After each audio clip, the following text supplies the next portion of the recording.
Les voir rire, se chamailler, jouer ensemble, bref, les voir comme des enfants. Voilà la première réussite du projet 3 to 6 de cette école de Johannesburg. 3 to 6, de 3 à 6 heures de l'après-midi tous les jours, ils sont un peu plus d'une centaine d'enfants à venir étudier anglais et mathématiques. Tous sont des réfugiés du reste du continent. Relax. Can you relax? Yes, you are relaxing like that. Ivan est arrivé du Rwanda en 2007. Comme ses camarades, il lui manque des papiers, un certificat de naissance ou autre et de l'argent pour intégrer le système scolaire classique. Ici, il reçoit un repas par jour et continue d'étudier les matières essentielles qui lui permettront, il l'espère, de poursuivre ses études.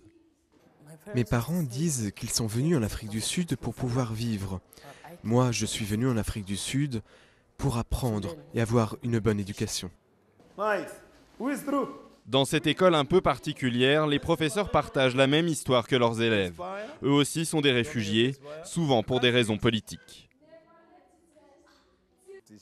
Enseigner, c'est ma passion, surtout avec ces élèves qui ont souffert. Mon cœur est toujours avec eux.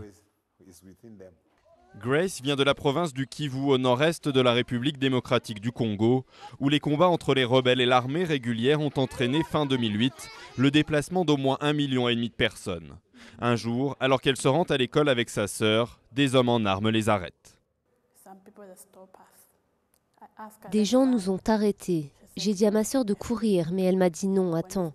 Quand nous avons commencé à courir, ils lui ont tiré une balle dans la tête, alors que nous leur tournions le dos. Puis ils m'ont dit de disparaître ou ils me tueraient aussi.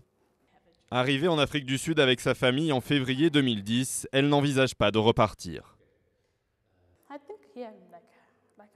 Je crois qu'ici je suis chez moi. Je me sens bien, je me sens en sécurité.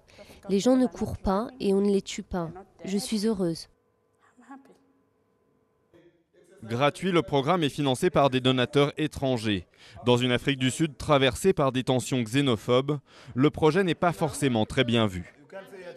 C'est très difficile de trouver des fonds pour un programme comme celui-là auprès de donateurs sud-africains. Ce n'est pas politiquement correct de donner de l'argent à des réfugiés quand vos propres compatriotes rencontrent aussi des difficultés. L'année dernière, sur les 140 enfants du programme, une trentaine ont pu rejoindre les bancs d'une école classique. Mais nombre d'établissements scolaires rechignent encore à accueillir ces élèves au passé difficile. Si 3 to 6 leur rend une part de leur enfance, il leur reste à construire un avenir.